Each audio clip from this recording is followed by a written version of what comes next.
الحمد لله وكفى وسلام على عباده الذين اصطفى رب زدني علما رب اشرح لي صدري ويسر لي امري واحلل عقدة من لساني يفقهوا قولي رب يسر ولا تعسر وتمم بالخير رب سهل ويسر ولا تعسر علينا يا ميسر كل عسير. عزیز طلبہ، بحمد اللہ و بعون جل وعلا مشکات المصابیح کے سلسلہ دروس کا یہ ایپیسوڈ نمبر 13 یعنی 13واں سبق آپ کے سامنے ہے، اور جن احادیث پر یہ آج کا سبق مشتمل ہے وہ احادیث بھی آپ کے سامنے مینشنڈ ہیں 2918 سے 2929. لیکن اس سے پہلے کہ ہم آج کے سبق کا آغاز کریں، آپ کو یاد ہوگا کہ پچھلے سابقہ سبق میں انٹرنیٹ کے کچھ مسائل کریٹ کر رہا تھا، تو 2 احادیث ہماری پچھلے سابقہ لیسن کی بقیہ ذکر کرنا رہ گئی تھی. تو آج انشاءاللہ ہم پہلے وہ جو 2 حدیثیں ہیں وہ ذکر کرتے ہیں، اس کے بعد آج کی اس حدیث سے آغاز کریں گے بتوفیق اللہ و بعون جل وعلا. تو آتے ہیں براہ راست کتاب سے سابقہ حدیث لیسن کی 2 احادیث، وہ ہیں 2916 اور 2917 آپ کے سامنے موجود ہیں. تو میں آپ سے شیئر کرتا ہوں، اس سے ہم آغاز کرتے ہیں اپنے آج کے لیسن کا، تاکہ یہ 2 حدیثیں بھی ذکر کرنے سے رہ نہ جائیں. تو عزیز طلبہ، یہ ہماری یہ حدیث کا جو سلسلہ ہے، جیسا کہ آپ جانتے ہیں کہ یہ افلاس اور مہلت دینے کے بیان کے بارے میں ہے. کتاب البیوع کے ضمن میں کہ جو کسی سے لین دین میں قرض لے لیتا ہے اور وہ دوسرا ادا کرنے کی سکت نہیں رکھتا، تو قرض خواہ اس کو مہلت دے دے یا اس پر صدقہ ہی کر دے. تو اس سلسلے میں یہ حدیث آ رہی ہیں. تو حدیث نمبر ہمارے پاس آج کی پچھلے سبق کی حدیث نمبر 2916 ہے، 2916. یہ براء بن عازب رضی اللہ تعالیٰ عنہ سے یہ حدیث مروی ہے. قال، وہ کہتے ہیں، قال رسول اللہ صلی اللہ علیہ وسلم، کہ اللہ کے رسول صلی اللہ علیہ وسلم نے ارشاد فرمایا، صاحب الدین معصور بدینہ، کہ جو قرض دار ہے، مقروض شخص، صاحب جو قرض جس نے لیا ہوا ہے، صاحب الدین، معصور وہ محبوس ہے، روک دیا گیا ہے، قید کر دیا گیا ہے، بدینہ ہی اپنے اس قرض کی وجہ سے، ہاں یعنی جنت میں جانے سے یا حساب و کتاب کے چھٹکارے سے. یشکو الی ربہ الواحدہ یوم القیامہ، وہ شکایت کرے گا اپنے پروردگار کی جانب، اپنے پروردگار کی بارگاہ میں تنہائی کی شکایت کرے گا یوم القیامہ، قیامت کے دن اللہ کی بارگاہ میں. رواہ فی شرح سنہ، تو امام نے اس کو شرح سنہ میں ذکر کیا ہے. تو یہ 2916 حدیث ہے. یہ اس حدیث کی سند ضعیف ہے، ٹھیک ہے جی، حدیث کی سند ضعیف. اور معصور کا معنی جیسا کہ میں نے ذکر کیا محبوس یعنی قیدی. تو سند ضعیف اس لیے ہے کہ سند میں مبارک بن فضالہ مدلس اور عنان ہے. سند میں مبارک بن فضالہ مدلس اور عنان ہے. تو آتے ہیں آگے حدیث ہمارے پاس 2917، جس کا بھی تعلق جو ہے سابقہ لیسن سے ہے. وروی روایت کیا گیا نہ معاذن کان یدانو، کہ معاذ بن جبل رضی اللہ تعالیٰ عنہ جو تھے وہ بہت زیادہ قرض لیا کرتے تھے. ٹھیک ہے جی، معاذن کان یدانو، معاذ رضی اللہ تعالیٰ عنہ قرض بہت زیادہ قرض لیا کرتے تھے. فعطا غرماؤہ، تو ان کے قرض خواہ جو تھے وہ آئے الی النبی صلی اللہ علیہ وسلم، اللہ کے نبی صلی اللہ علیہ وسلم کے پاس. فباع النبی صلی اللہ علیہ وسلم مالہ کلہ فی دینہ، تو اللہ کے نبی صلی اللہ علیہ وسلم نے کیا کیا کہ آپ نے معاذ رضی اللہ عنہ کا سارے کا سارا مال جو ہے وہ اس کے قرض کی ادائیگی میں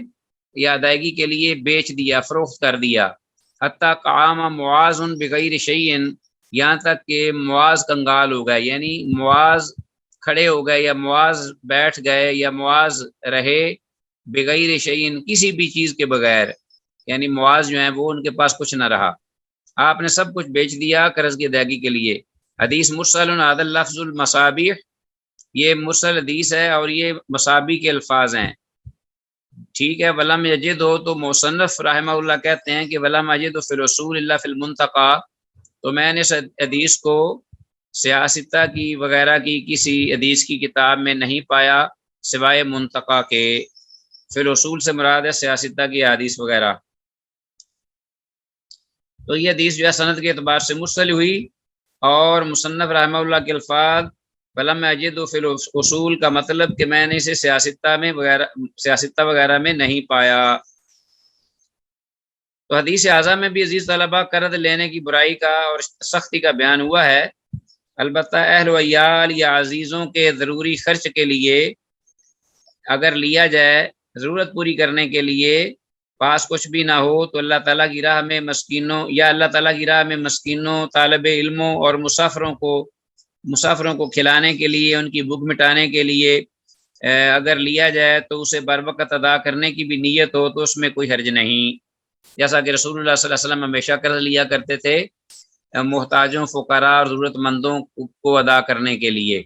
اور پھر جو ہی صدقے کا مال آتا تو اس میں سے آپ اسے ادا کر دیتے. چلو جی، تو یہ حدیث جو ہے یہ بھی ہم نے پڑھ لی. آتے ہیں آج کی حدیث جو ہے آج کے سبق کی پہلی حدیث 2918. یہ ہے عبد الرحمن بن قعب بن مالک رضی اللہ تعالیٰ عنہ سے روایت ہے. قال کانا معاذ بن جبل، وہ کہتے ہیں کہ معاذ بن جبل رضی اللہ تعالیٰ عنہ شابن، بڑے صابر، سخین اور سخی تھے. شابن سخین، مستقل مزاج، ثابت قدم. شابن سخین، سخی. وکان لا یمسک شیئا، اور آپ کے پاس کچھ نہیں ہوتا تھا. فلا یمسک شیئا یعنی کوئی چیز بھی اپنے پاس نہیں رکھتے تھے. فلم یزل یدان، اور ہمیشہ وہ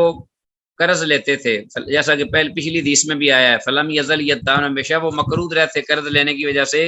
حتی غرق مالہ کلہ فی الدین، یہاں تک کہ انہوں نے اپنا پورا مال جو ہے قرض میں ہی ختم کر دیا. ٹھیک ہو گیا. فاتن نبی صلی اللہ علیہ وسلم، جب وہ ختم ہو گیا بالکل کچھ نہ رہا تو پھر انہیں احساس ہوا تو آئے اللہ کے نبی صلی اللہ علیہ وسلم کے پاس. فکلمہ، اور آپ سے اس بارے میں بات کی. لیکلم غرماءہ، تاکہ آپ صلی اللہ علیہ وسلم ان کے قرض خواہوں سے کوئی بات کریں، کوئی سفارش کریں، یعنی آسانی کی، نرمی کی، کیونکہ کوئی پاس کچھ بھی نہیں رہا تھا. فلو ترکوا لأحد لترکوا لمعاذ لأجل رسول اللہ، وہ لوگ جو تھے یعنی قرض خواہ اگر کوئی چیز چھوڑتے یا معاف کرتے تو وہ رسول اللہ صلی اللہ علیہ وسلم کی خاطر حضرت معاذ رضی اللہ تعالیٰ عنہ کے لیے کوئی چیز جو ہے وہ چھوڑنے کو تیار ہو سکتے تھے.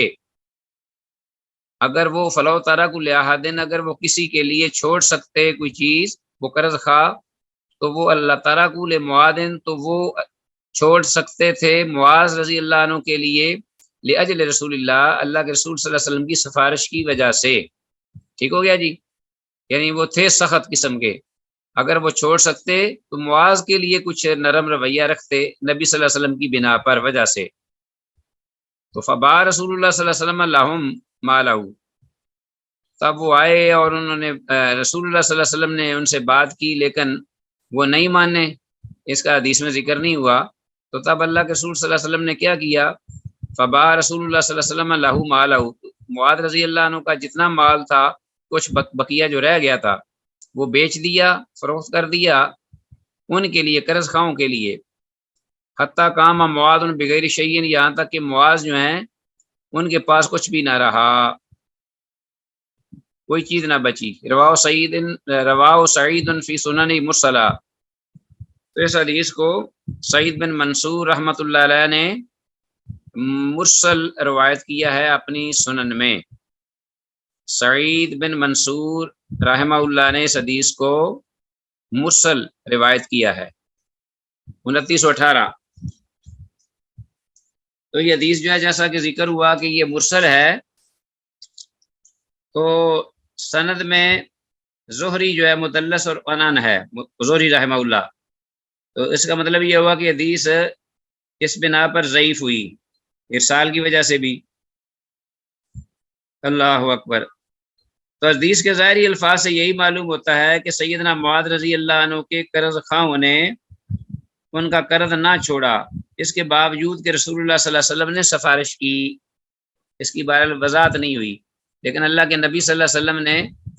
حضرت معاذ رضی اللہ عنہ کا بقیہ مال بیچا ہی اس لیے تاکہ ان قرض خواہوں کو قرض جو ہے وہ ادا کیا جا سکے. تو یہاں بھی اس حدیث میں بھی قرض لینے کی سختی اور اس کی یہ جو ذلت ہے اس کا ذکر ہوا ہے. وان شرید رضی اللہ عنہ، شرید رضی اللہ عنہ سے روایت ہے، قال قال رسول اللہ صلی اللہ علیہ وسلم کہ اللہ کے رسول صلی اللہ علیہ وسلم نے فرمایا لی الواجد، لی الواجد یعنی وہ دولت مند مالدار شخص جو کہ قرض کی ادائیگی میں دیر کرے، لیٹ کرے، ٹال مٹول سے کام لے، تو یحل ارضہ، تو یہ اس کا ٹال مٹول کرنا، لیٹ کرنا، ہیلے بانے کرنا ادا کرنے سے وقت پر، اور ہے بھی وہ اپنا مالدار شخص ہے، خوشحال ہے، تو یحل ارضہ، تو اس کی جو عزت ہے یعنی بے عزتی، اس کو یہ جائز قرار دے دیتا ہے یہ عمل اس کا بر وقت ادا نہ کرنا قرض کو، باوجود اہلیت اور توفیق کے اس کی بے عزتی کو جائز کر دیتا ہے، وعقوبتہ، اور اس کو سزا دینے کو بھی جائز کر دیتا ہے. یعنی ایسے شخص کی بے عزتی کی جائے اور اس کو سزا دے دی جائے، کوئی حرج نہیں. قال ابن المبارک، امام عبداللہ بن مبارک رحمہ اللہ فرماتے ہیں یحل ارضہ، اس کا مطلب یہ ہے کہ اس کی بے عزتی کی جائے، اس کا مطلب یہ ہے کہ یغلظ، کہ اس کو سخت الفاظ کہے جائیں، ڈانٹ ٹپٹ کے، ٹھیک ہو گیا جی، سخت کلامی اس سے کی جائے، سخت الفاظ ڈانٹ ٹپٹ کے کہے جائیں. وعقوبتہ، اور اس کو سزا دینے سے مراد یہ ہے یحبس لہ، کہ اس کو قید کیا جائے. سزا دینے سے مراد یہ نہیں کہ اس کو اس کے ہاتھ پاؤں کاٹ دیے جائیں یا کوئی اور،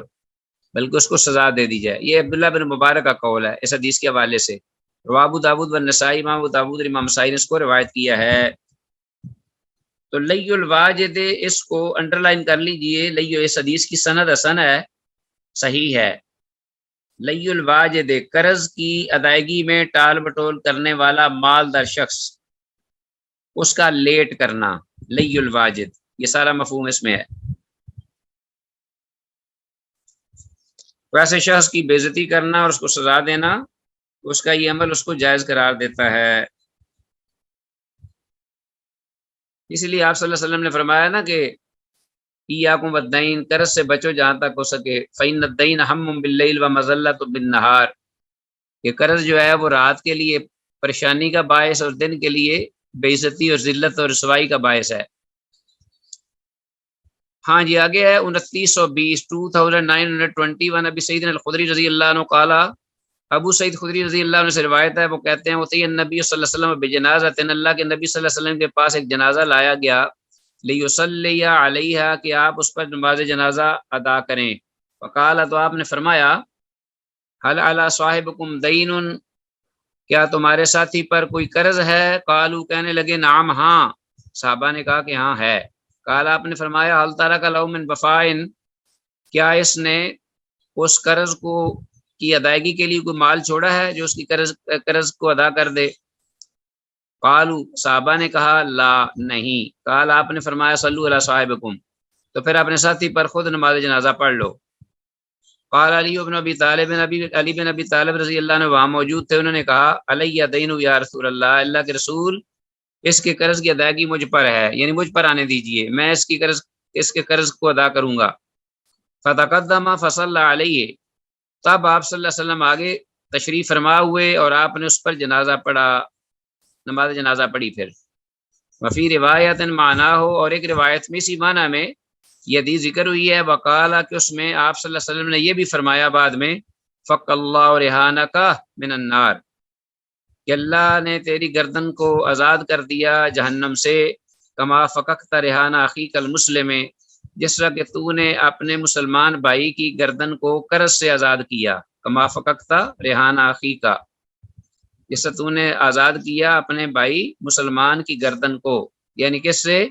اس قرض کی گرانی سے. لیس من عبد مسلم، نہیں ہے کوئی بھی مسلمان بندہ، یقضی عن اخیہ دینہ، جو اپنے بھائی کی طرف سے اس کا قرض ادا کرتا ہو، الا فق اللہ رہانہ یوم القیامہ، مگر اللہ تعالیٰ آزاد کر دے گا اس کے بدلے اس کی گردن کو قیامت کے دن کس سے؟ یعنی جہنم سے۔ رواؤ فی شرح سنہ، امام موصوف نے اس کو روایت کیا ہے شرح سنہ میں، شرح سنہ میں اس کو روایت کیا ہے۔ تو یہ حدیث جو ہے 2920 ابو سعید خدری رضی اللہ عنہ کی، اس کی سند ضعیف ہے۔ یہ جو ہمارے زیر مطالعہ حدیث ہے، یہ سند ضعیف ہے اس کی، کہ سند میں عبید اللہ بن الولید الوصافی ضعیف راوی ہے، جو کہ عطیہ بن سعد العوفی وہ بھی راوی ضعیف اور مدلس ہے، اس سے یہ روایت کرتا ہے۔ تو دونوں راوی ضعیف ہوئے، روایت کرنے والا بھی اور جس سے روایت کی گئی ہے۔ اور حدیث میں الفاظ فق اللہ رحانہ کا من النار، اللہ تعالیٰ نے تیری گردن کو آتش جہنم سے آزاد کر دیا، اس کو انڈر لائن کیجیے، اس کا مطلب اور معنی اور مفہوم جو ہے اس کو ذہن میں رکھیے۔ آگے ہمارے پاس 2921 2921 ون صوبانہ رضی اللہ عنہ، صوبان رضی اللہ عنہ سے روایت ہے، قال وہ کہتے ہیں قال رسول اللہ صلی اللہ علیہ وسلم کہ اللہ کے رسول صلی اللہ علیہ وسلم نے ارشاد فرمایا، من ماتا، جو شخص فوت ہوا اس حال میں، وہو بری من الکبر، اس حال میں کہ وہ بری ہے، یعنی اس کا کوئی تعلق نہیں، وہ محفوظ ہے، بری ہے، لا تعلق ہے، من الکبر تکبر سے، والغلول اور خیانت سے، والدین اور قرض سے، داخل الجنہ تو وہ جنت میں داخل ہو جائے گا۔ رواه ترمذی و ابن ماجہ و دارمی، امام ترمذی، امام ابن ماجہ اور امام دارمی نے اپنی اپنی کتب حدیث میں اس کو روایت کیا ہے۔ 2921 حدیث کی سند صحیح ہے، اور حدیث میں لفظ الغلول کا معنی ہے خیانت، اس کو انڈر لائن کیجئے اور آگے آئیے نیکسٹ حدیث کی جانب۔ 2922 2922 ونبی موسیٰ الاشعری رضی اللہ عنہ نبی صلی اللہ علیہ وسلم قال، ابو موسیٰ اشعری رضی اللہ عنہ سے روایت ہے، وہ اللہ کے نبی صلی اللہ علیہ وسلم سے مرفوع بیان کرتے ہیں، آپ نے فرمایا، ان اعظم الذنوب عند اللہ، گناہوں میں سب سے بڑے گناہوں میں، بے شک بڑے گناہوں میں سے، عند اللہ اللہ کی بارگاہ میں، ان یلقاء بہا عبد بعد الکبائر التی نہى اللہ عنہا۔ ہاں جی، ان اعظم الذنوب، گناہوں میں سے سب سے بڑا گناہ، عند اللہ اللہ کے ہاں، ان یلقاہ بہا عبد، کہ جس گناہ کے ساتھ اللہ بندہ جو ہے وہ ملاقات کرے اللہ کی، بعد الکبائر کبیرہ گناہوں کے بعد، التی نہى اللہ عنہا، وہ گناہ جن سے اللہ نے روکا ہے، وہ کیا ہے، ان یموت رجل، کہ آدمی مر جائے، اس حال میں کہ وعلیہ دین، ان کے اس پر قرض ہو، لا یدع لہ قضاء، تو اس قرض کی ادائیگی کے لیے وہ کوئی چیز بھی نہ چھوڑ کے جائے۔ رواه احمد و ابو داود، امام احمد اور امام ابو داود نے سے روایت کیا ہے۔ 2922 تو حدیث اعلیٰ سے معلوم ہوا کہ قرض لینا کبیرہ گناہ نہیں ہے، ٹھیک ہے جی۔ اس سے نہیں، اس سے روکنے کی اصل وجہ لوگوں کے حقوق ضائع ہونے کا خدشہ ہے، اگر یہ عارضہ نہ ہو تو قرض لینا مستحب ہے۔ تو معلوم ہوا کہ قرض لینے سے روکا تو گیا ہے، لیکن قرض لینا اگر کوئی لے لیتا ہے تو یہ کبیرہ گناہ نہیں، لیکن یہ گناہ اس وقت بنتا ہے جب آدمی خیانت کے ساتھ، ضرورت نہ ہو تو اپنے تعیش کے لیے، اپنا دل لگی، اور پھر یہ ہے کہ اپنا عیش پرستی کے لیے بلا وجہ بلا ضرورت لے اور ادائیگی کرنے سے بھی کترائے، نیت بھی کھوٹی ہو، تو پھر بہت بڑا گناہ ہے اس کا۔ لیکن اگر جیسا کہ پہلے آیا ہے کہ ضرورت کے لیے، گھر والوں کی ضرورت پوری کرنے کے لیے، بنیادی ضرورت، یتیموں، غریبوں، مسکینوں، بیواؤں، اپاہجوں کے لیے اگر لیتا ہے، ان کو دینے کے لیے، اور اخلاص کے ساتھ کہ میں اس کو بر وقت ادا کر دوں گا، تو یہ لینا مستحب ہے، اس طرح جیسا اللہ کے رسول صلی اللہ علیہ وسلم بھی اس طرح قرض لیتے تھے، یہ بات پہلے واضح ہو گئی۔ اور 2922 یہ حدیث جو ہے حدیث صحیح ہے، ٹھیک ہے جی، حدیث کی سند اس کی ٹھیک ہے، صحیح ہے۔ آگے آتے ہیں 2923 2923 وعن عمرو بن عوف المزنی، عمرو بن عوف المزنی رضی اللہ عنہ سے روایت ہے، عن النبی صلی اللہ علیہ وسلم قال، وہ اللہ کے نبی صلی اللہ علیہ وسلم سے مرفوع روایت کرتے ہیں کہ آپ نے فرمایا الصلح جائز بین المسلمین، کہ مسلمانوں کے مابین صلح کرانا یہ بالکل جائز ہے اور جائز رہے گا، الا سوائے صلحن، ایسی صلح کہ جو حرم حلالن، جو حلال کو حرام کر دے، حرم حلالن، جو حرام کر دے حلال کو، او احل حرامن، اور حلال کر دے حرام کو، اور حرام کر دے حلال کو، والمسلمون علی شروطہم، اور اس طرح مسلمان بھی اپنی شرطوں پر باقی ہیں، پابند ہیں، اللہ سوائے شرطن، اس شرط کے، حرم حلالن، جو کہ حلال کو حرام کر دے، اور حرام کو احل حرامن، اور حرام کو حلال کر دے۔ رواه ترمذی و ابن ماجہ و ابو داود، امام ترمذی، امام ابن ماجہ، امام ابو داود نے اس حدیث کو سب نے روایت کیا ہے، وانتہت روایاتہ عند قولہ، اور امام ابو داود رحمہ اللہ کی جو حدیث روایت کرتا ہے وہ یہاں تک آ کے ختم ہو جاتی ہے علی شروطہم والمسلمون علی شروطہم، یہاں تک ابو داود کی روایت ہے، بقیہ پوری روایت جو ہے وہ ساری روایت امام ترمذی، امام ابن ماجہ کی ہے۔ اچھا جی، تو یہ 2923 یہ حدیث بھی سند کے اعتبار سے صحیح ہے، کیا ٹھیک ہو گیا جی؟ اور آگے آتے ہیں حدیث 2924، یہ کیس حدیث باب کی تیسری فصل ہے، الفصل الثالث، تیسری فصل کی حدیث ہے، عن سوید بن قیس رضی اللہ عنہ، سوید بن قیس رضی اللہ عنہ سے یہ حدیث مروی ہے، قال، وہ کہتے ہیں جلبت انا و مخرفۃ العبدی، میں نے اور مخرفہ العبدی نے، جلبت میں لایا، انا میں، و مخرفۃ العبدی، و مخرفۃ العبدی، اور مخرفہ عبدی نے، دونوں نے کیا، بزن کپڑا، من حجر، حجر سے، شام کا کوئی علاقہ ہے حجر، وہاں سے ہم لائے کپڑا، بہی مکہ تا، مکہ مکرمہ میں، حجر سے ہم کپڑا لائے، میں اور مخرفہ العبدی، کہاں، مکہ مکرمہ، فجاءنا رسول اللہ صلی اللہ علیہ وسلم یمشی، تو ہمارے پاس آئے رسول اللہ صلی اللہ علیہ وسلم چل کر، یعنی پیدل چل کر، یمشی، فصابمنا بسراویلا، تو آپ صلی اللہ علیہ وسلم نے ہمارے ساتھ سودا طے کیا، قیمت طے کی، ایک پائجامہ، بسراویل یعنی شلوار کے کپڑے کی، شلوار کے کپڑے کی ہمارے ساتھ قیمت طے کی، فبعناہ، تو ہم نے آپ صلی اللہ علیہ وسلم کے ہاتھ اس کو بیچ دیا، اس کپڑے کو جو پائجامے کا تھا یا شلوار کا، وسمى رجل یادن بالاجر، اور وہاں ایک آدمی تھا جو کہ اجر پر کپڑے کا وزن کرتا تھا، یعنی قیمتاً وزن کرتا تھا اور قیمت لیتا تھا، تو گویا ان لوگوں کے پاس میزان نہیں ہوگا تول کا، تو وہ تول کے لیے کوئی اور آدمی وہاں ہوگا جو کہ کپڑا لینے والے لوگ اس کے پاس آتے اور پھر وہ کپڑے کا وزن کراتے اور وہ ان سے کچھ اپنی قیمت بھی لے لیتا، اجرت پر، ان کے وزن، کپڑے کا وزن اجرت پر کرتا تھا، وسمى رجل، وہاں ایک آدمی تھا، یادن بالاجر، جو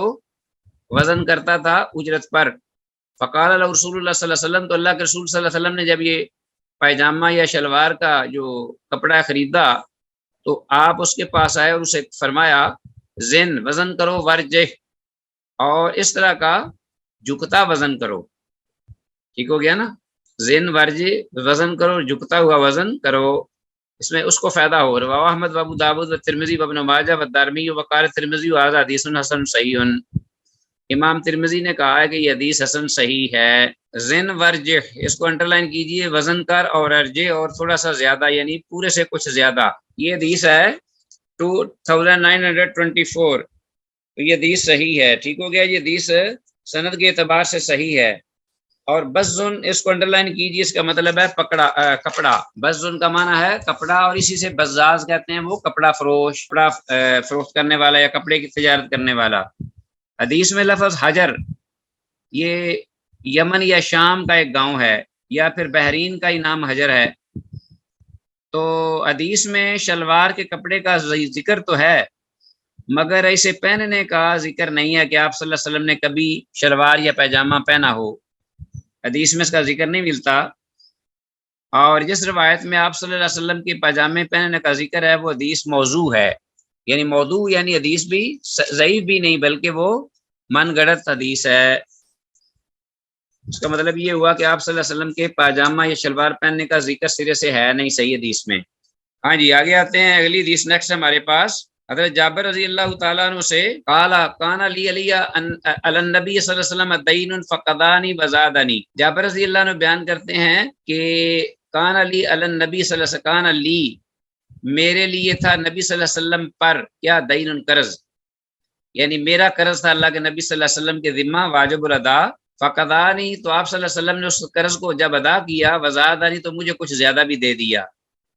تو اس کا مطلب یہ ہوا کہ جب قرض ادا کیا جائے تو قرض دار جو ہے وہ قرض والے کو بہتر ادائیگی کرے، تو زیادہ نہیں یعنی کچھ زیادہ دے دے، اور اس سے مراد یہ الفاظ کے ساتھ شکریہ بھی ادا کر سکتا ہے۔ ٹھیک ہو گیا جی، تو یہ حدیث صحیحین میں بھی موجود ہے۔ تو یہ اس وقت ہے کہ جب لیتے وقت قرض کوئی شرط نہ لگائی گئی ہو، اپنے طور پر اگر کوئی قرض دار جو ہے جب واپس کرے تو خوش ہو کر اس قرض خواہ کو کچھ تھوڑا سا زیادہ دے دے، یہ پہلے شرط نہ ہو، وہ تو سود بن جائے گا، تو یہ جائز ہے۔ عبداللہ بن ابی ربیع آگے حدیث ہے ہمارے پاس، قال اب وہ کہتے ہیں استقرض منی النبی صلی اللہ علیہ وسلم، کہ اللہ کے نبی صلی اللہ علیہ وسلم نے مجھ سے قرض لیا 40,000 40,000 کیا درم، 40,000 درم مجھ سے قرض لیا، فجاءہ مال تو آپ صلی اللہ علیہ وسلم کے پاس جب مال آیا، فدفعہ الیہ تو اللہ کے نبی صلی اللہ علیہ وسلم نے اسے میری طرف لوٹا دیے، 40,000 مجھے دے دیے۔ وقال اور آپ ساتھ یہ بھی فرمایا بارک اللہ تعالی فی اہلک و مالک، اللہ تعالیٰ برکت دے آپ کے اہل اور مال میں، انما جزاء السلف بے شک قرض کی اصل جزا جو ہے، قرض کی جزا سلف، جزاء سلف، الحمد وہ شکریہ ادا کرنا ہے قرض خواہ کا، والادا اور اس کو وقت پر منوان ادا کرنا ہے، یہ سب سے بڑی اس میں دیانت اور امانت کا معاملہ ہے اصل۔ سبحان اللہ۔ 2926 حدیث ہے، 2926 حدیث، انما جزاء سلف الحمد والادا، اس کو ترجمے کو انڈر لائن کر لیجئے۔ اور اسی طرح عزیز طلبہ جو قرض خواہ ہے اس کو بھی سن کر کچھ نہ کچھ الفاظ ادا کرنے چاہیے شکریہ کے، اچھے الفاظ، کہ تو نے میرا پورا حق ادا کر دیا، اللہ تعالیٰ تجھے پورا حق دے، تجھ پر فضل کرے، تجھ پر رحم کرے، اس طرح کے الفاظ دعائیہ اسے بھی دینے چاہیے کچھ نہ کچھ، کیونکہ یہ سب سے بڑا احسان ہے۔ آگے ہمارے پاس حدیث عمران بن حسین رضی اللہ تعالیٰ عنہ سے قال قال رسول اللہ صلی اللہ علیہ وسلم، کہتے ہیں کہ اللہ کے رسول صلی اللہ علیہ وسلم نے ارشاد فرمایا، من کان لہ علی رجل حق، وہ شخص کے جس کے لیے ہو کسی دوسرے آدمی پر کوئی حق، یعنی جس کسی کا کسی دوسرے شخص پر کوئی حق ہو، تو فمن اخرہ، تو جس نے اس کا اس حق کو ادا کرنے میں کچھ تاخیر کر دی ہو، تو کان لہ بکل یوم بصدقہ، تو ہوگا اس قرض خواہ کے لیے جو قرض دینے والا شخص ہے اس کے لیے ہر دن وہ ایک صدقہ ہوگا اس کے حق میں۔ تو 2927 یہ حدیث جو ابھی ہم نے مطالعہ کی ہے، اس حدیث کی سند انتہائی ضعیف ہے کہ اس میں ایک راوی الاعمش ثقہ اور مدلس ابو داود الاعمى جو کہ کذاب ہے اس سے یہ روایت کرتا ہے، ٹھیک ہے، تو انتہائی ضعیف ہے یہ حدیث ہے کہ اس میں راوی کذاب آ گیا ہے۔ بہرحال اس بات کو دیگر اور بہت سی روایات اس عمل کی فضیلت میں آئی ہیں، تو اس میں کوئی شک نہیں ہے کہ اس روایت میں جو عمل ہوا ہے ذکر یا اس کا موضوع، اس کے بارے میں دیگر روایات موجود ہیں جس سے ہمیں اس عمل کی اہمیت کا پتہ چلتا ہے کہ اگر اس کو کوئی اپنا مہلت دے دے مقروض کو، فناظرۃ الی میسرۃ وان تصدقوا، تو یہ اللہ جل شانہ کے ہاں بہت ہی بہتر ہے، یا اس کو صدقہ ہی کر دے اس پر، تو اس کے لیے یہ واقعی کوئی شک نہیں کہ صدقہ جاریہ ہوگا۔ لیکن حدیث سند کے اعتبار سے ضعیف ہے۔ آتے ہیں آگے دوسری نیکسٹ حدیث کی جانب۔ سعد بن الاطول رضی اللہ تعالیٰ عنہ سے یہ روایت ہے، سعد بن الاطول قال، وہ کہتے ہیں مات آخی، میرا بھائی فوت۔ وان سعد بن الاطول، سعد بن الاطول رضی اللہ تعالیٰ عنہ سے یہ روایت مروی ہے، قال، وہ کہتے ہیں مات آخی، میرا بھائی فوت ہو گیا، و ترک ثلاث مئات دینار، اور وہ چھوڑ گیا پیچھے اپنے 300 دینار، سونے کے دینار، سونے کے سکے، و ترک ولدا صغارا، اور اسی طرح وہ چھوڑ گیا چھوٹی اولاد بھی، چھوٹی اولاد اپنے پیچھے چھوڑ گیا، اور 300 دینار پیچھے جو ہے وہ مال بھی چھوڑ گیا۔ فَأَرَدْتُ أَنْ أُنْفِقَ عَلَيْهِمْ، تو میں نے یہ چاہا کہ میں ان پر یہ مال خرچ کر دوں، ان کو بانٹ دوں، یعنی وہ جو بچے تھے یتیم۔ فقال علی رسول اللہ صلی اللہ علیہ وسلم، تو مجھے اللہ کے رسول صلی اللہ علیہ وسلم نے فرمایا، اِنَّ أَخَاكَ مَحْبُوسٌ بِدَيْنِهِ، کہ بے شک آپ کا بھائی جو ہے وہ روک دیا گیا ہے، یا قید، محبوس ہے، قید کر دیا گیا ہے، بدینہ، اپنے قرض کی وجہ سے۔ فقد عنہ، تو پہلے اس سے اس کا قرض ادا کرو۔ قالا، تو اب سعد بن الاطول جو راوی ہیں وہ کہتے ہیں فذهبت، تو میں گیا، فقضیت عنہ، تو میں نے اپنے بھائی کی جانب سے اس کا قرض ادا کیا سب سے پہلے۔ ثم جئت، پھر میں آیا، فقلت، میں نے کہا یا رسول اللہ، اللہ کے رسول صلی اللہ علیہ وسلم، قد قضیت عنہ، تو میں نے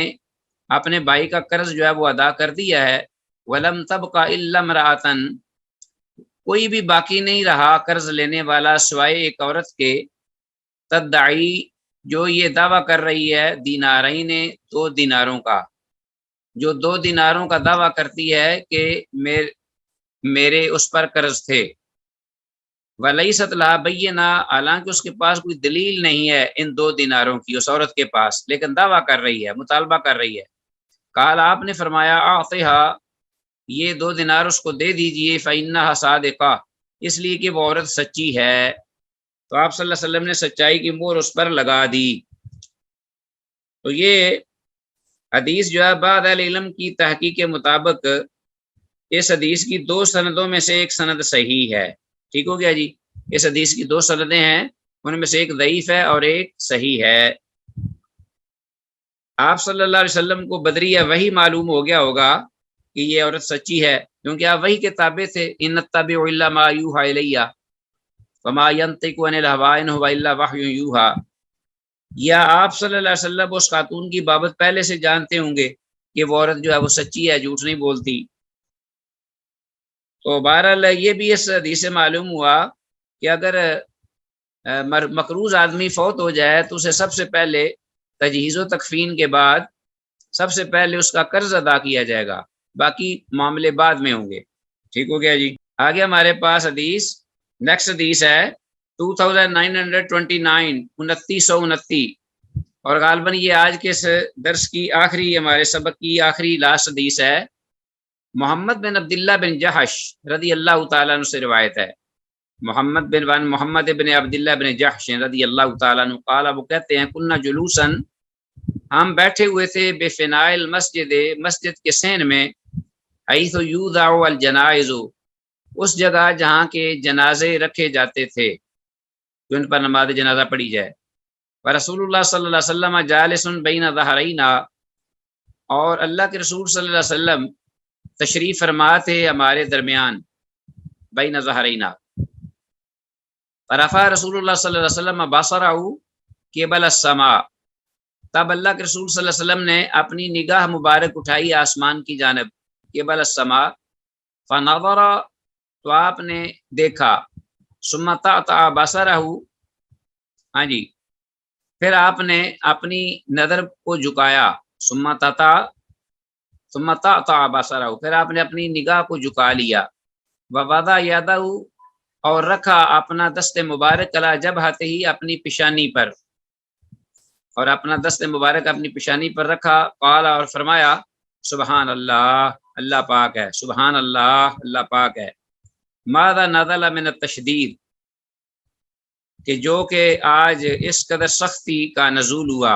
اس قدر سختی نازل ہوئی، اللہ پاک ہے۔ قال، محمد بن عبداللہ بن جاش یعنی صحابی کہتے ہیں فسکتنا یومنا، ہم اس پر خاموش ہو گئے اپنے اس دن ہم خاموش رہے، ولیلتنا، اور اس رات بھی ہم خاموش رہے، ہم نے کوئی چیز آپ سے نہیں پوچھی لیکن آپ پریشان تھے ہم، فلم نرى الا خیرا، اور ہم نے اس دن رات کچھ بھی نہیں دیکھا محسوس کیا سوائے خیر و برکت کے، تشویش والی بات ہمیں کوئی نظر نہ آئی، حتی اصبحنا، یہاں تک کہ ہم نے صبح کی، قال محمد، تب محمد بن عبداللہ جو راوی ہیں وہ کہتے ہیں کہ فسالت رسول اللہ صلی اللہ علیہ وسلم، میں نے اللہ کے رسول صلی اللہ علیہ وسلم سے پوچھا اگلے دن صبح کے وقت، مت تشدید الذی نزل،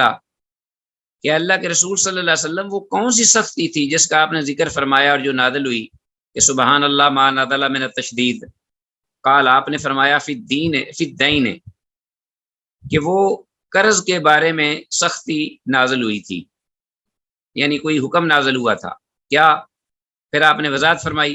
والذی نفس محمد بن یدہ، اس ذات کی قسم کہ جس کے قبضہ میں، جس کے ہاتھ میں محمد صلی اللہ علیہ وسلم کی جان ہے، لو ان رجلا قتل فی سبیل اللہ،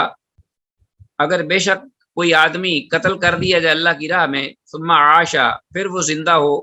ثم قتل فی سبیل اللہ، پھر وہ قتل کیا جائے اللہ کی راہ میں، ثم عاشا، پھر وہ زندہ ہو،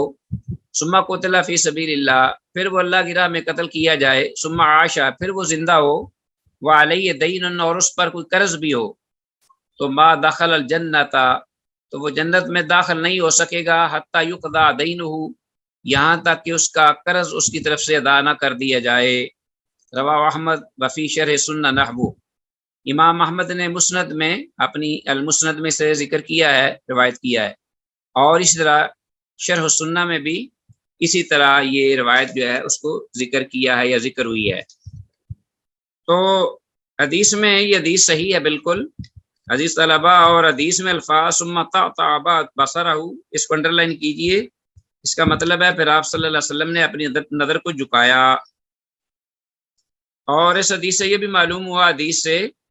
کہ مسجد میں جنازہ رکھنا اور نماز جنازہ کی ادائیگی بالکل جائز ہے۔ تو عزیز طلبہ، اس کے ساتھ ہی آج کا ہمارا لیسن اللہ کی توفیق سے، اس کے فضل و کرم سے تمام ہوا، اس دعا کے ساتھ کہ جو کچھ کہا ہے، سنا ہے، سمجھا ہے، اللہ اس پر عمل کی توفیق دے۔